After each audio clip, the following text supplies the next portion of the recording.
So, matapos nga pong lumabas ang balita ngayon na tinanggal na at iniwave ng Memphis Grizzlies ang former MVP na si Derrick Rose, marami nga po ang nagsasabi na sayang ang kanyang karir kung hindi lamang sa injury. Kaya ngayon, halina't alamin at balikan natin kung gaano nga ba kagaling ang isang Derrick Rose bago ito ma-injury. Tara't pag-usapan natin yan at talakayin ng balitang pinaglaruan nga po ni Christian Coloco ang sentro ng Denver Nuggets. Pero bago yan, please don't forget to hit the notification bell at mag-subscribe sa aking channel. Ang video ng ito ay hatid sa inyo ng 1xBet. Suportahan at manalo sa inyong paboritong kupunan sa NBA, PBA at ngayong Paris Olympics. Maaaring makakuha up to 12,000 cash bonus sa inyong first deposit gamit ang aking promo code. Pag tama prediction mo, panalo ka. Pindutin lamang ang link sa comment section at mag-register gamit ang iyong GCash account para makapag-cash in at cash out. Isang paalala, tumaya mga Kawan Stories ng responsable.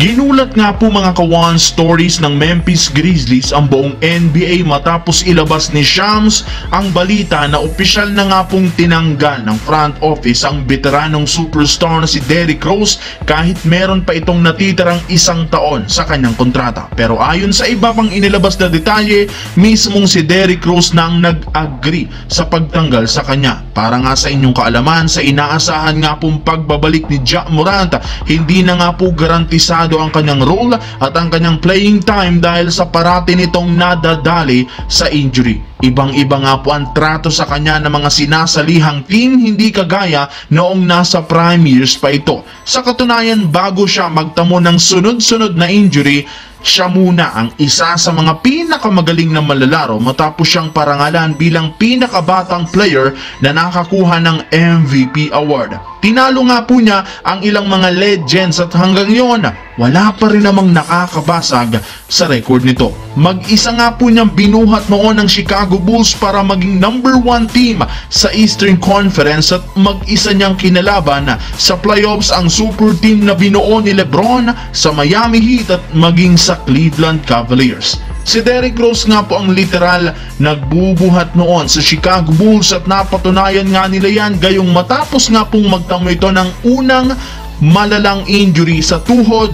Grabe nga po ang ikinabagsak ng kanilang team na nauwi sa pag-upset sa kanila noon ng Philadelphia 76ers. At ang nakakalungkot lamang dyan, simula nga po nang makuha niya ang kanyang unang injury, hindi na nga po ito tinigilan pa. Bawat taon, may malalang injury siyang iniinda sa iba't ibang parte ng kanyang katawan na siyang naging rason bakit bumagsak ang kanyang self-confidence at ang paghina ng kanyang laro, lalo pat nagdadalawang isip na itong gawin ang mga dati niyang ginagawa. Kaya simula nga po sa pagiging superstar, bumagsak nga ito sa role player since nag-iba ang trato sa kanya ng ibang makupunan. Pinagpapasapasahan lamang nga siya ng ibang mga teams at tuwing nagtatamo ito ng injury, nababawasan ang kanyang nakukuhang playing time. Kaya napilitan nga po si Derrick Rose na umalis sa kanyang kupunan katulad na lamang ng Memphis Grizzlies. Samantala, para nga sa mga hindi dyan nakakaalam,